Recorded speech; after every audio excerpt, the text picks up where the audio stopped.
Eh, Buenas tardes, estimados amigos. Estamos acá para desarrollar un tema por invitación del amigo Javier Ordóñez, a quien le deseo expresar mi agradecimiento por su generosidad de invitarme y de tomarse el trabajo de filmar esta breve exposición sobre el esquema de la situación del poder mundial y la crisis de Venezuela. Un tema del cual se habla mucho y se confunde muchísimo más, porque de todo lo que se habla nada está claro y pareciera que fuera desprofeso.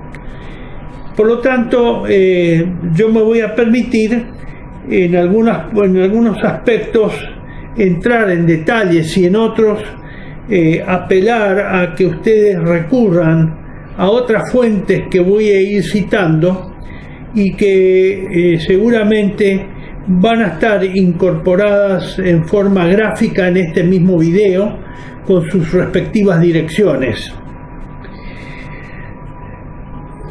El tema central, digamos lo central de lo que vamos a exponer, del título de esta exposición, esquema de la situación del poder mundial y la crisis de Venezuela, el tema central es el poder mundial.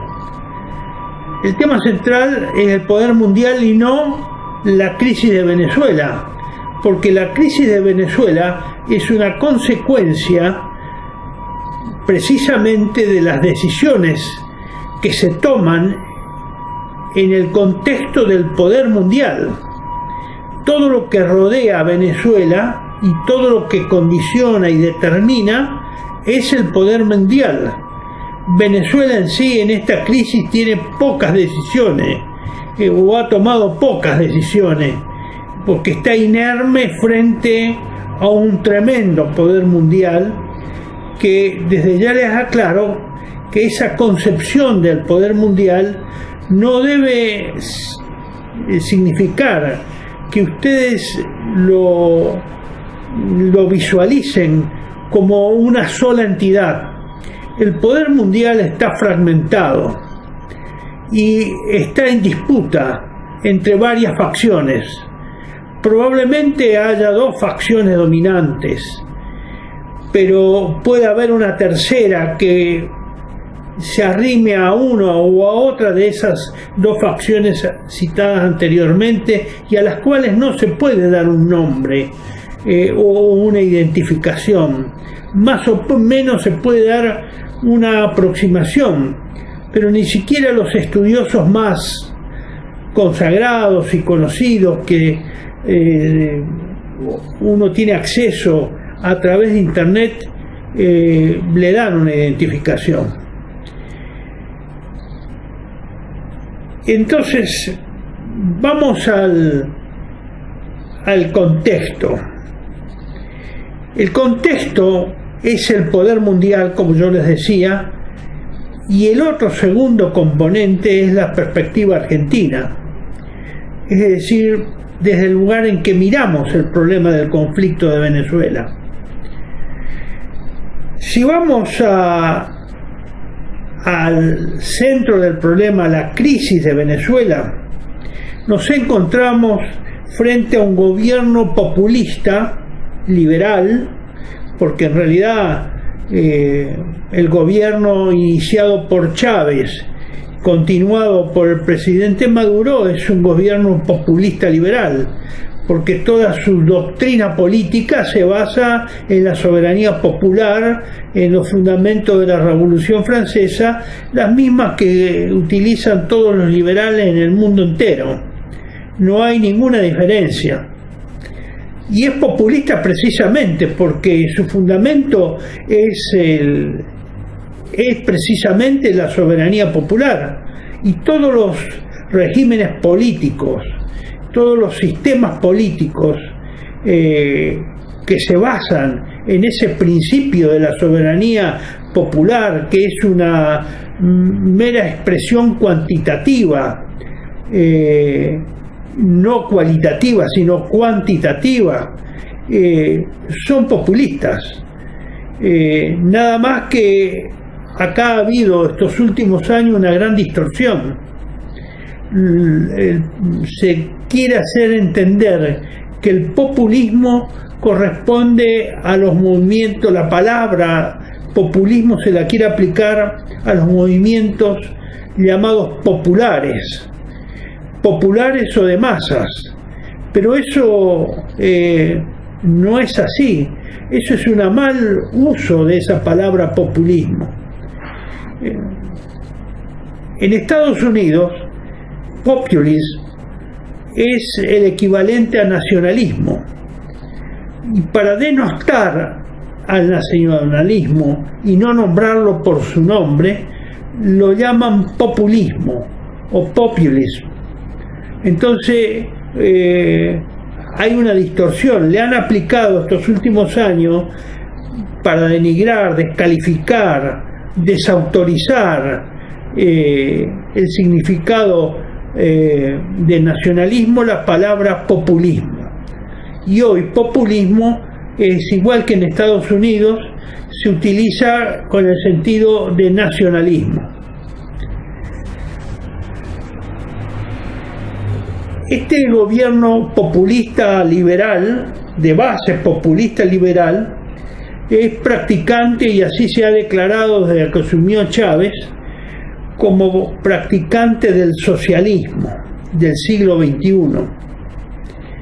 Un socialismo muy sui generis, porque consiste más en un conjunto de palabras que en especificaciones políticas y doctrinarias concretas.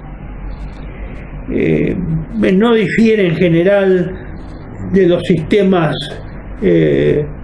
típicamente republicanos, con división de poderes, todos los cuales están presentes en América Latina y en todo el mundo, salvo aquellos que son parlamentarios o no presidencialistas.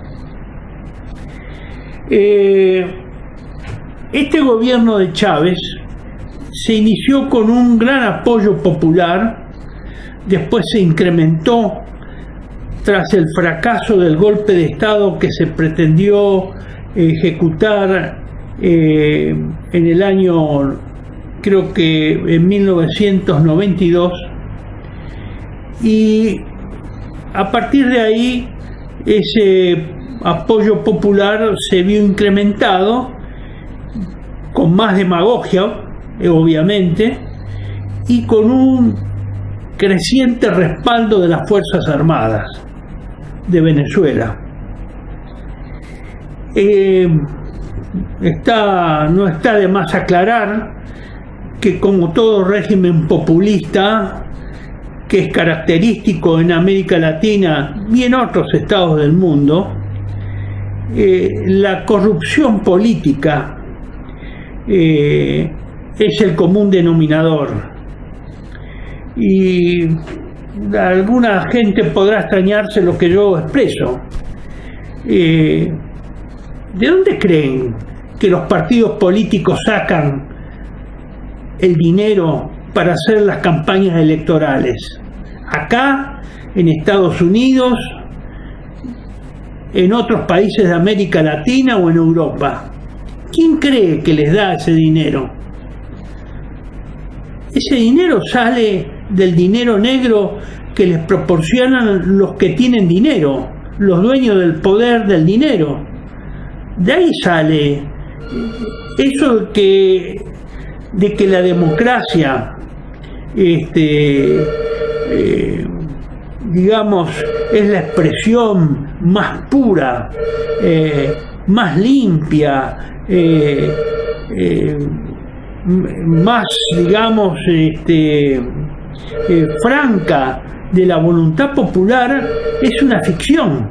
Es una ficción que fue creada a partir del siglo XIX y se ha incrementado especialmente durante el siglo XX y mucho más en estos años que van del siglo XXI. Entonces, estimados amigos, no se engañen. La corrupción y el dinero para pagar las campañas electorales, para pagar las cuantiosas sumas que exigen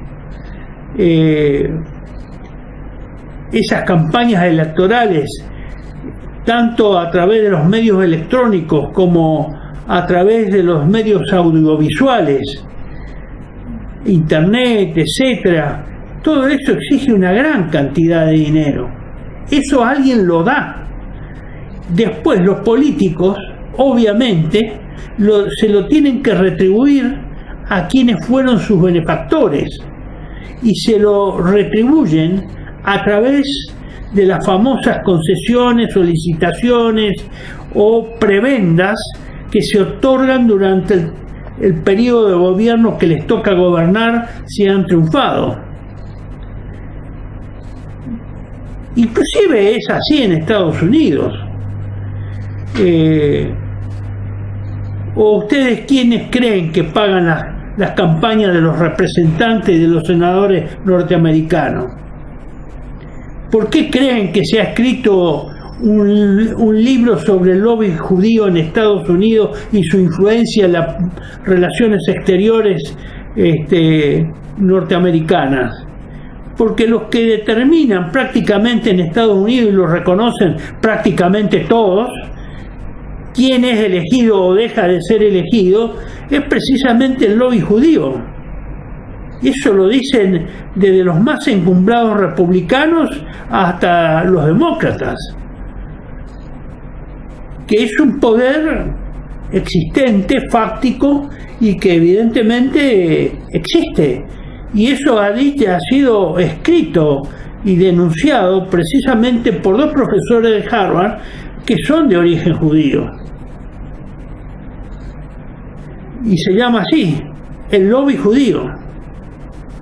Entonces, ese problema de la corrupción no es una excepcionalidad de América del Sur ni solamente de los americanos, de América Central o del Sur. Es común a todos los regímenes políticos llamados democráticos. Si no, miren lo que pasó en España, miren lo que pasa en Francia, miren las reacciones que está habiendo en toda Europa. La gente ha comenzado a hartarse de ese sistema político engañoso y que es una ficción. Ese es un punto de partida de Chávez y del régimen chavista, lo cual no significa que no se esté agrediendo a la soberanía política de Venezuela, estén interviniendo otras naciones y otros poderes mundiales para cambiar la situación interna de Venezuela. ¿Qué es lo que ha pasado? ¿Cuál es la reacción, la larga lucha que hay en Venezuela desde hace muchos años? Ya había empezado con Chávez y se había continuado y continuó con Maduro, y especialmente en los últimos 3-4 años. Es que en alguna medida la oposición, ayudada por factores externos y particularmente las grandes potencias occidentales, contribuyeron y alentaron a una pseudo unidad de la oposición que finalmente no se concretó y se fragmentó en 1000 pedazos hasta que hace 2 años se realizaron las últimas elecciones legislativas y en las cuales la oposición al chavismo triunfó. Esa asamblea legislativa, mayoritariamente opositora al chavismo, se hizo del poder legislativo. Era una mayoría, era una realidad. El chavismo, para evitar su desplazamiento y su debilitamiento, en lugar de encontrar los argumentos políticos y recursos políticos y una gestión más acertada de su gobierno, lo que hizo fue convocar a asamblea constituyente con el objeto de anular las atribuciones de esa asamblea legislativa. Ahora bien, la asamblea legislativa evidentemente no legislaba, y lo que legislaba quedaba de hecho anulado por la presencia de otro poder superior que lo involucraba, que lo comprendía y a la cual estaba subordinado, que era el poder constituyente de la Asamblea Constituyente. Pero el 23 de enero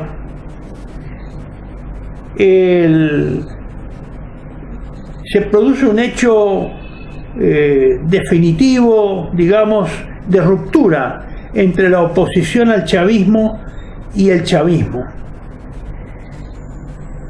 Porque en ese día se manifiestan claramente la contradicción absoluta entre la Asamblea Legislativa,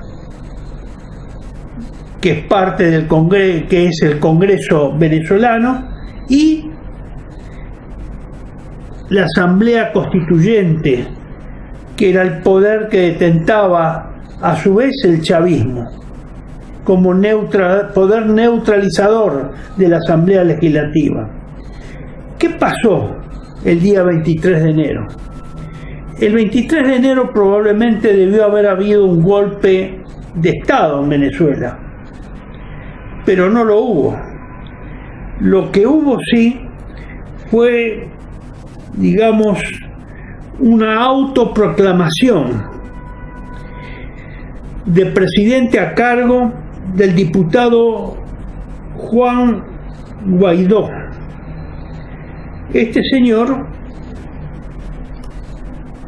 sin ninguna formalidad legal ni jurídica ni formal, se autoproclamó presidente a cargo en una ceremonia masiva, popular, sin que nadie le tomara juramento y sin que tampoco se expresara que hubo una votación previa o el método por el cual este señor fue elegido supuestamente presidente a cargo. Este autojuramento, sin ninguna formalidad del señor Guaidó, digamos que es no solo desprolijo, sino que es altamente cuestionable como acto jurídico, porque los actos jurídicos tienen también, para su validez, necesitan de una formalidad jurídica. Este no lo tuvo. ¿Cuál es el objetivo de proclamarse, de autoproclamarse y de autojuramentar como presidente a cargo del Poder Ejecutivo de Venezuela? Públicamente lo manifestó diciendo que era para llamar inmediatamente a elecciones presidenciales. Unas elecciones presidenciales que evidentemente no pueden ser tan inmediatamente, es obvio. Tendría que haber un gobierno de transición, por lo menos de 2 o 3 meses, para armar el llamado a elecciones y asegurar la limpieza del proceso electoral y la corrección de esas elecciones en ese periodo. Bueno, esto no se pudo hacer porque evidentemente hay 2 poderes o 2 presidentes, o formalmente hay 2 presidentes en Venezuela. El presidente legal, que es el señor Maduro, que ganó, dicen que en unas elecciones que no son reconocidas por la Asamblea Legislativa ni por algunos gobiernos de América Latina, de Estados Unidos y de Europa, y el presidente a cargo, que es el señor Juan Guaidó. Entonces hay 2 presidentes, teóricamente o nominalmente. El presidente efectivo es el señor Maduro, porque tiene ejercicio efectivo del poder ejecutivo. Primero, controla las Fuerzas Armadas. Segundo, controla aparentemente todos los movimientos de la burocracia estatal, todos los ministerios, todo el sistema de pagos de la burocracia estatal y de contrataciones de esa burocracia estatal. Y hay un presidente teórico a cargo del señor Juan Guaidó que no controla nada, controla la Asamblea Legislativa y no sé si hasta en algún punto controla las planillas de pago de los asambleístas o de los diputados y miembros de esa Asamblea Legislativa, en la medida que el gobierno de Maduro le transfiera los fondos para que así lo haga. De lo contrario, ni siquiera, si no le transfiere los fondos, ni siquiera estaría pagando o estaría en capacidad de pagar a los propios asambleístas. Ahora bien, el señor Juan Guaidó, vamos a nombrar ciertos antecedentes internos, internacionales y económicos diplomáticos. Llama la atención que el señor Guaidó, ni bien se tuvo conocimiento y se presenció a través de los medios de comunicación de su autojuramento y autodesignación como presidente a cargo, salieron en los medios de internet y en las redes sociales la confirmación de que el señor Guaidó es un comprobado miembro de la masonería venezolana y por lo tanto partícipe e integrante de la masonería internacional y apoyado por la masonería, esta institución internacional, que se inmiscuye obviamente en los asuntos internos de un país independiente y soberano como es Venezuela. Ahora, de eso no solo ha hablado y esto después ustedes van a tener en el desarrollo de esta exposición las referencias en internet de dónde ver, observar, volver a pasar tanto los videos como las charlas, por ejemplo, la que ha explicado el señor César Vidal, un español con su programa La Voz de César Vidal, donde explica precisamente esta origen masónico y esa pertenencia de la cual se jacta el señor Guaidó, y lo relaciona con la historia de Venezuela, un país cuyo proceso de la independencia a través de la jefatura del libertador Simón Bolívar, la masonería tuvo una amplia presencia e influencia en lo que fue el proceso libertador de Venezuela y Colombia, que antes eran una sola patria, una sola nación. La masonería fue la que dividió Venezuela de Colombia. Él lo explica muy bien, y cómo en 1828 Bolívar, siendo el jefe supremo del Estado de Venezuela, que comprendía también a Colombia, dejó fuera de la ley a la masonería. ¿Y cómo? Aparentemente fue la masonería la que provocó el alejamiento del poder de Simón Bolívar y probablemente su asesinato un tiempo poco después.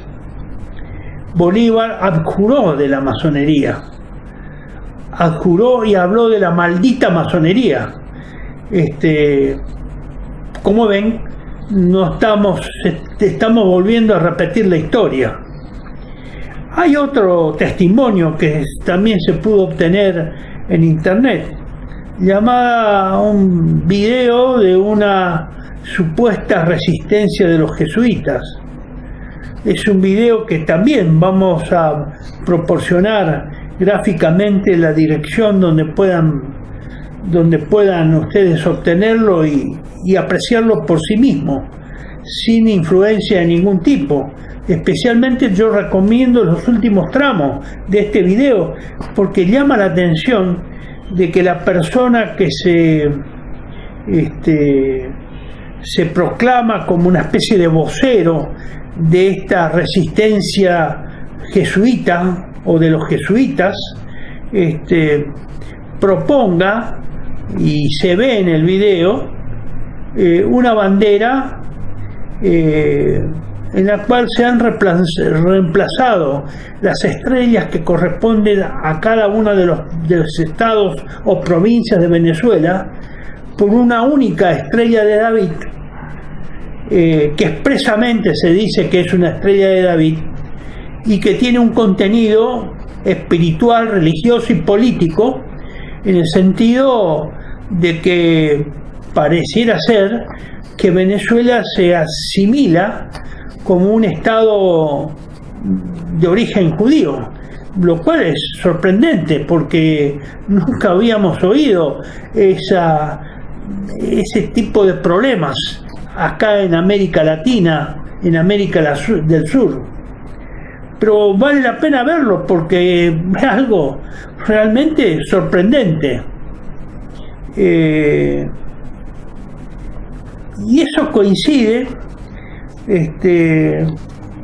también con el proceso revolucionario de Venezuela, que obviamente fue dirigido por el señor Francisco de Miranda, un célebre masón altamente comprometido con el imperio inglés y que fue un agente del imperio inglés. En mayo, saludando y respondiendo al saludo de algunos amigos, de algunos camaradas militares y algunos amigos civiles, en un breve comentario que le hacía sobre la significación del 25 de mayo, como una especie de, digamos, de adelanto, les comentaba de que nuestro país también estaba inmerso dentro de una trampa a la que había sido conducido por el imperio anglo-norteamericano israelí a partir de Malvinas. Y les comentaba textualmente que el pueblo argentino marcha y será conducido hacia una gran tribulación como consecuencia de sus desvíos moral e ignorancia. Y entre comillas y resaltado en negrita les decía: estamos fregados. Los falsos conversos, después de 500 años, están a punto de lograr sus fines. Toda América Latina sufrirá esta tragedia que sufre la Argentina. Nada más que pareciera ser que se nos adelantó Venezuela, cronológicamente, porque esta presentación de una nueva bandera de Venezuela con una estrella de David, justificada por una resistencia antichavista o contra el régimen chavista o de Maduro ahora en este momento, colocando la estrella de David como símbolo no solo espiritual, moral, sino también político, hace que de alguna medida pareciera ser que la América del Sur marcha hacia una entidad o hacia la formación de entidades que tienen que ver más con el Estado judío que con su tradición histórica y religiosa católica. Seguimos en un minuto más.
Estimados amigos, seguramente ustedes extrañarán que yo haya hecho estas referencias masónicas del señor Juan Guaidó, presidente a cargo de Venezuela, autoproclamado y autojurado como tal, pero ¿a qué voy con esta cita? No es digamos, no es gratuita, no es, digamos, arbitraria.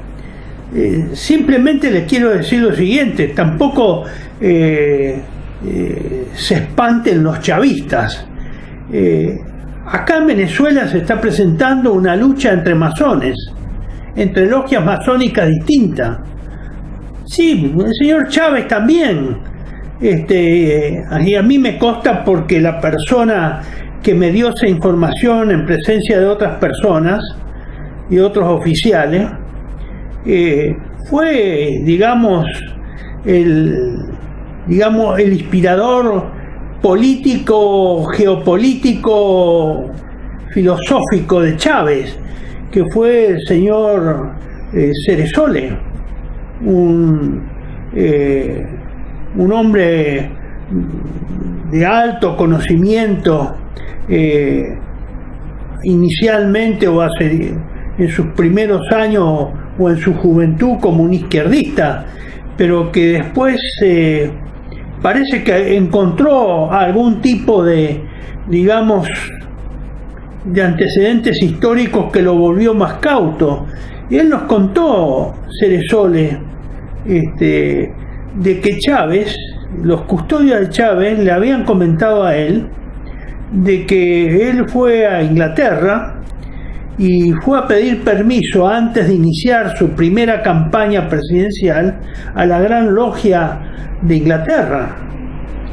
Los custodios llegaron hasta, digamos, la puerta de entrada donde fue solemnemente recibido como masón el teniente coronel Chávez. No lo dejaron entrar a los custodios, y en una ceremonia o reunión o conversación con las más altas autoridades de la Gran Logia de Inglaterra, que seguramente debió haber estado el duque de Kent, que es el jefe de la masonería inglesa en el imperio inglés, que duró esa reunión.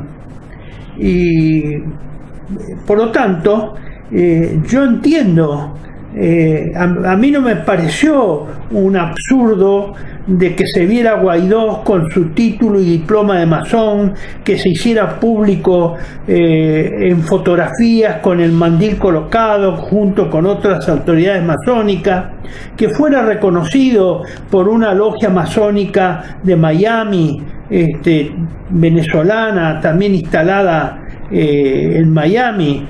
A mí no me extraña, porque ellos están disputando la legitimidad masónica. Ellos tenían que disputarle al chavismo esa, digamos, autoridad masónica, que ellos también tienen ese respaldo masónico. Nada más que hay una pequeña diferencia que no la vamos es más aparente que real. Y por eso yo digo que acá hay una confrontación entre masones, probablemente una confrontación entre la Gran Logia de Inglaterra y la masonería norteamericana, porque todos los que le brindan el apoyo al señor Juan Guaidó parece ser hasta ahora masonerías o logias masónicas norteamericanas. No sé si la Gran Logia de Inglaterra le da o no el apoyo al señor Maduro. Parece que no, por los hechos concretos de que no accedió a devolver al Estado de Venezuela 1.2 trillones el equivalente a 1.2 trillones de dólares en oro, que el Estado de Venezuela tenía depositado y tiene depositado en Londres, en el Banco de Inglaterra.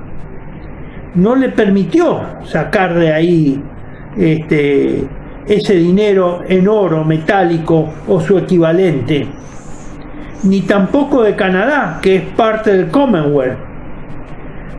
No le permitieron sacar eso. Por lo tanto, no sé, no estoy seguro. Como estas organizaciones son secretas y lo secreto es oscuro, es difícil entrever si el señor Maduro tiene o no el apoyo de alguna de las logias europeas o de la logia de Inglaterra, pero evidentemente hay un interés por la parte del señor Guaidó de demostrar de que ellos son legítimos masones. Si no, no hubieran salido nunca con los mandiles y haciéndose fotografiar, mostrando los diplomas obtenidos y otorgados 4 días antes del 23 de enero último, porque así está fechado. Entonces quiere decir que la masonería pesa en este conflicto, y que es un conflicto, hasta que no se demuestre lo contrario, entre masones. Y este no es el primer conflicto que va a haber, ni el último que va a haber en la historia de Sudamérica. Hemos sido víctimas en toda nuestra historia de las intrigas de las logias masónicas, y en nuestro caso particular en la Argentina, desde antes de las invasiones inglesas, durante las invasiones inglesas y después de las invasiones inglesas. ¿O ustedes creen que el asesinato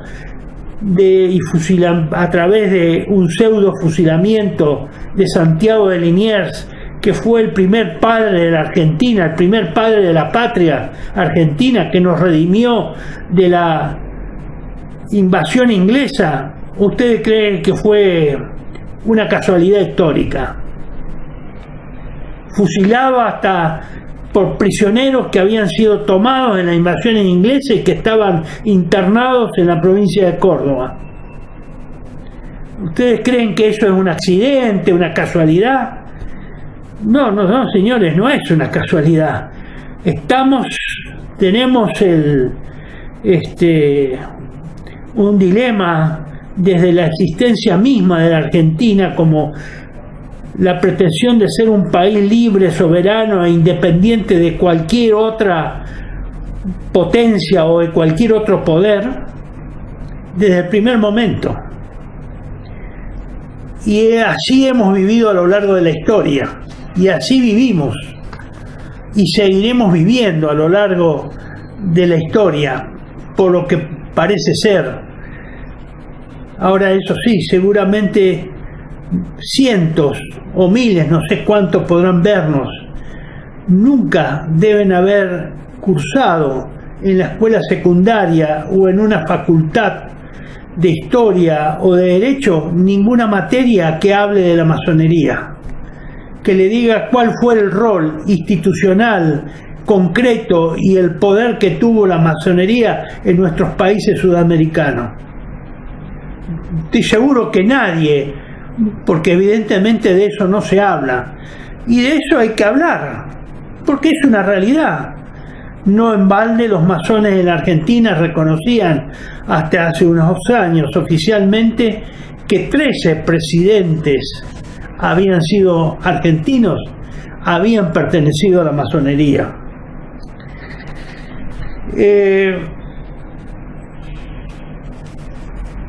Este conflicto en Venezuela, entre estos dos presidentes, uno efectivo y otro teórico, uno en ejercicio y otro, en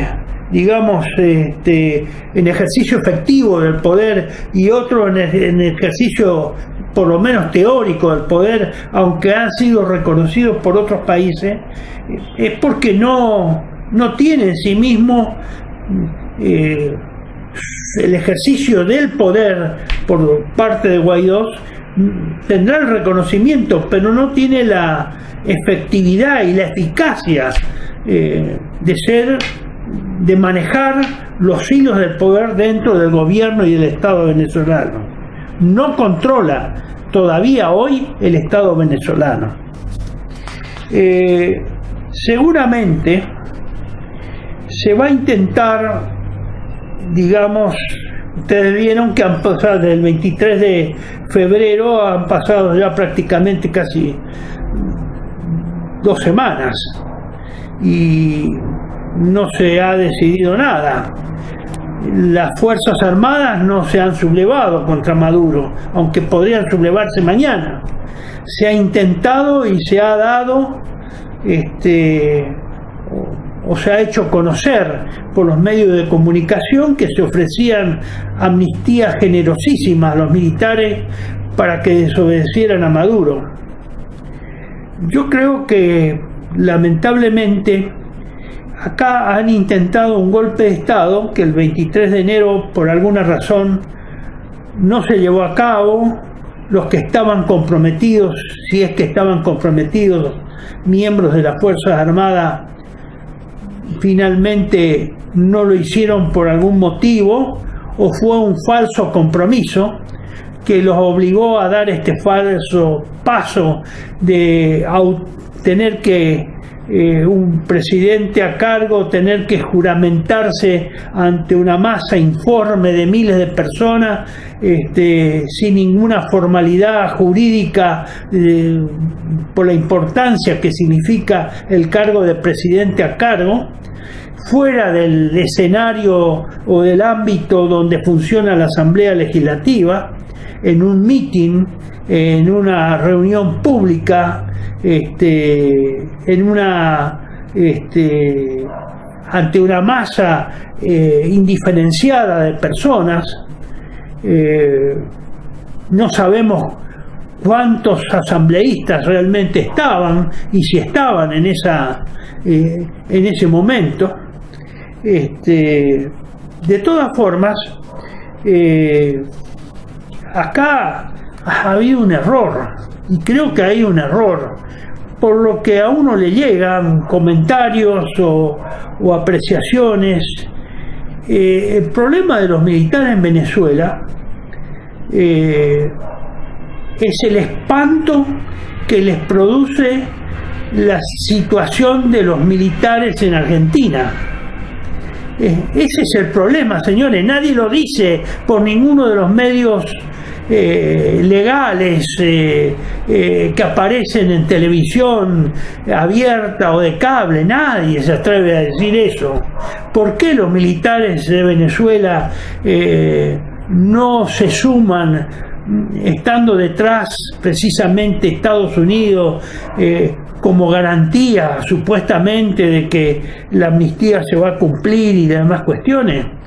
Y que se le van a cumplir lo que le han prometido y que Guaidó va a cumplir con los militares venezolanos con esa generosa amnistía, porque se ven en el espejo argentino, y el espejo argentino es de una gran traición, precisamente de parte de los Estados Unidos, porque fue el imperio anglo-norteamericano israelí el que persiguió a las fuerzas argentinas después de la derrota militar de Malvinas. Así de simple. Los perseguidores no son los derechos humanos asignados a las señoras abuelas o madres de Plaza de Mayo. Es el poder anglo-norteamericano israelí el que persiguió a las Fuerzas Armadas argentinas. Y yo lo he documentado en Patria Argentina en 5 fascículos, con todas las publicaciones que desde el 2013 en adelante han editado en Patria Argentina relacionado con la persecución jurídica de los militares argentinos. Lo he documentado, es público, ha salido en 5 fascículos o suplementos desde fines del año 2016 hasta los primeros meses del 2017. Así que eso está clarísimo, y no he encontrado a nadie que me contradiga. A nosotros no nos persiguió el comunismo internacional, nos persiguió el Departamento de Estado y el poder del imperio. Así es. Y hoy nuestro ejército y nuestras fuerzas armadas están de hecho prácticamente disueltas por esos factores. Yo creo que ese espejo en el que se miran los oficiales venezolanos es el espejo más tétrico. Y se dice que ellos no quieren correr ningún riesgo, no quieren correr el riesgo de los argentinos, o que por lo menos van a intentar hacer la patriada. Yo no entiendo cómo se han equivocado en el cálculo los que planearon este golpe de Estado en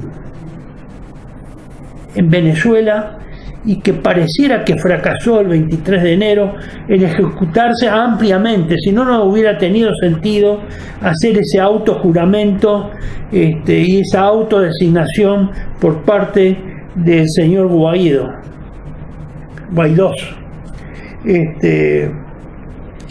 Esto es como anécdota, pero vayamos a las cosas reales de cuál va a ser finalmente el destino de Venezuela. Y finalmente es probable, salvo que por alguna razón las Fuerzas Armadas se entreguen totalmente, que en Venezuela va a haber una guerra civil. Las víctimas de este conflicto va a ser el pueblo venezolano, y este conflicto puede durar pocas horas o puede durar muchos años, como está durando el conflicto de Libia, el conflicto de Siria, que es el más antiguo, el conflicto de Afganistán, todos conflictos fallidos que el imperio anglo-norteamericano israelí ha fabricado desde el 2001 hasta ahora, y que es hechura exclusiva y excluyente del imperio anglo-norteamericano israelí. Ya ahora ya no lo dicen los conspiracionistas norteamericanos o algunos miembros del Partido Republicano de Estados Unidos.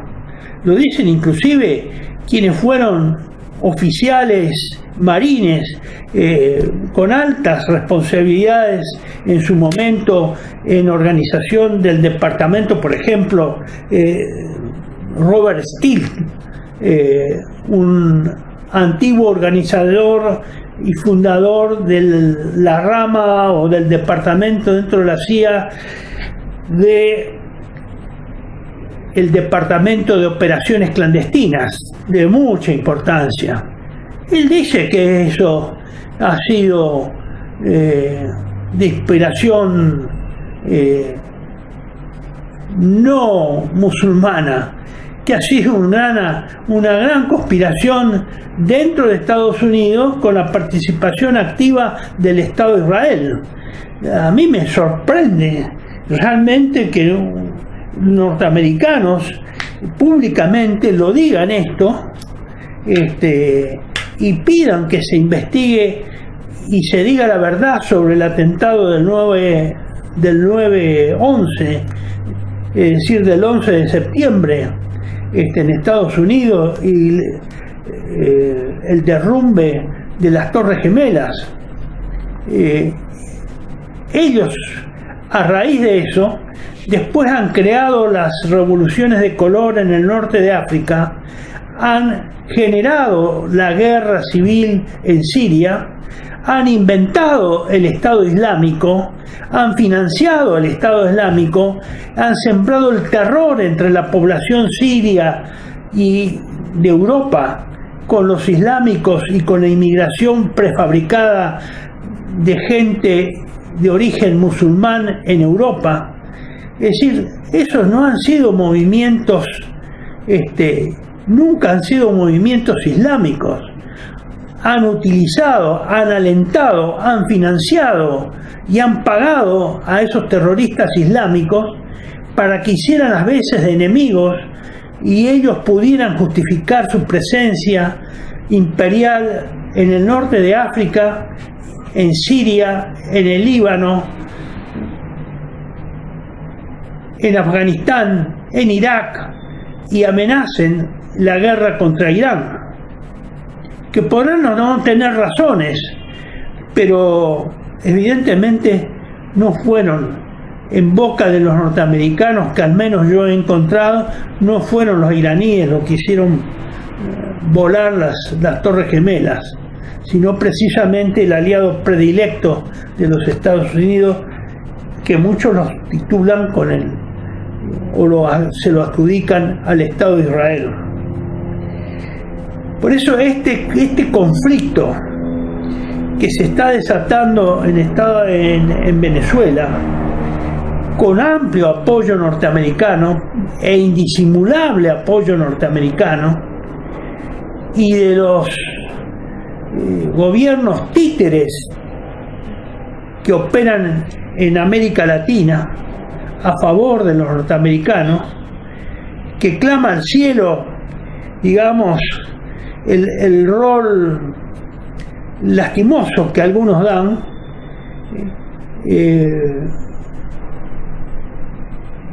porque no se ajustan precisamente a la verdad de los hechos, ¿no?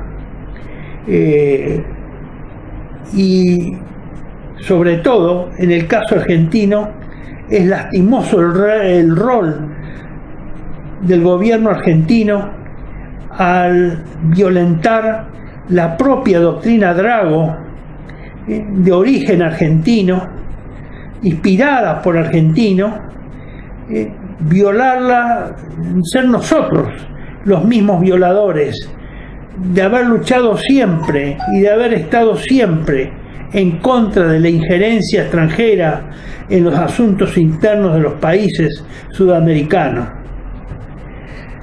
Es lamentable que eso haya ocurrido precisamente en nuestro país. Pero bueno, son las cosas que lamentablemente ocurren por esta ruleta rusa que es la democracia y la alternancia democrática. Una ruleta rusa que invita a la irresponsabilidad e invita a que los cipayos ejerzan el control de nuestra nación para sus negocios particulares. Y no es porque tengamos que defender ni a los kirchneristas, ni defender tampoco a los chavistas, porque todos de alguna u otra forma han bailado o pretendieron bailar con el apoyo de los norteamericanos.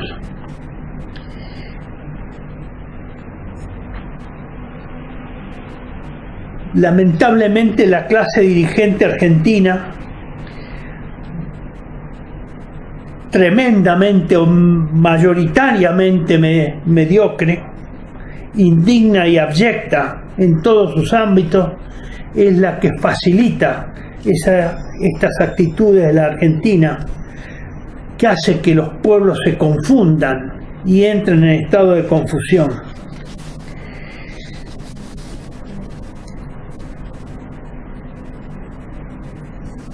La salida de este problema, de este conflicto, seguramente se intentará a través de una guerra en la cual deban intervenir los países limítrofes de Venezuela, o de una coalición de países sudamericanos que hoy están agrupados en el Grupo de Lima, y en la cual participen con sus fuerzas armadas en última instancia para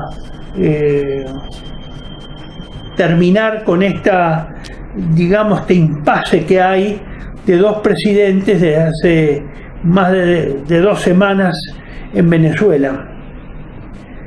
No creo que sea fácil de resolver ni rápido. Tengo muchas dudas de que el imperio tenga mucha premura en resolver esta situación, pero va a ser inédito que dure tanto tiempo. Más bien yo creo que lo que se busca es la destrucción de los estados de Centroamérica y de Sudamérica, en un letargo de conflictos armados y de guerras civiles y de conflictos entre países sudamericanos, que a lo mejor se inaugura con este primer escenario, con la guerra en Venezuela, ya sea civil o a través de una intervención extranjera, porque lo que se plantea también en Venezuela es que el aislamiento que se ha provocado en el gobierno chavista o de Maduro está causando una gran crisis humanitaria y de salud en la mayoría de la población venezolana, y se ha generado y se ha creado también, parece que por contagio, una extraña casualidad, por imitación a lo que pasó en Medio Oriente, una inmigración masiva de venezolanos que está también generando conflictos en algunos países de Sudamérica. Llama la atención que eso ocurra, llama la atención que, al igual que en Medio Oriente, haya ocurrido este movimiento inmigratorio de venezolanos hacia Sudamérica, hacia los países del sur de Sudamérica. Y lo que indica que lo que es probable que se produzca acá es que esto se prolongue en un conflicto interminable, como el que se imaginó alguna vez George Orwell en su novela 1984, una guerra interminable, y que nosotros, los sudamericanos, tengamos que ser la carne de cañón de las ambiciones de estas clases dirigentes abyectas, corruptas y mediocres, que han posibilitado estos resultados estúpidos e imbéciles, y que han invisibilizado a la población sudamericana con estas patrañas e inventos y ficciones de la democracia, y que tengamos que pagar el mayor costo sin tener que comerla ni beberla, porque finalmente la riqueza de los países sudamericanos no queda gracias a estas oligarquías o clases dirigentes, no queda en Sudamérica, sino están fuera de Sudamérica a buen resguardo, teóricamente a buen resguardo, porque el imperio, a la larga o a la corta, no tiene amigos sino intereses permanentes. No vaya a ser cosa que a esas clases oligárquicas y a esas clases dirigentes abyectas, todo el dinero que han sacado de los países sudamericanos, toda la riqueza que han acumulado en los países donde tienen sus grandes depósitos, terminen perdiendo también ellos, como está perdiendo Venezuela, sus depósitos de oro. También terminen estas clases dirigentes perdiendo sus depósitos en dólares. Creo que el principal llamado que tenemos que hacer es a la claridad, es evitar la confusión, es preguntarnos a quién beneficia todo esto. ¿Ustedes creen que somos los sudamericanos los beneficiados por este conflicto en Venezuela? ¿Creen que somos nosotros los que vamos a sacar las mayores ganancias? ¿Quiénes creen que van a ser los beneficiarios? Por eso, no solo hay que tener la conciencia tranquila, sino también la inteligencia clara. No nos equivoquemos, estimados amigos. No nos equivoquemos, sudamericanos. No nos equivoquemos, los argentinos ni los venezolanos. Volvamos a nuestras realidades, y a la sensatez que debe caracterizarnos y por los cuales murieron varias generaciones de sudamericanos en la conquista de su independencia, independencia de todo poder extranjero, de todo tipo de poder extranjero, de toda dominación extranjera, de cualquier tipo de dominación extranjera, así como fue agregado a la independencia argentina después de su declaración el 9 de julio de 1816. Será hasta otro momento y muchas gracias.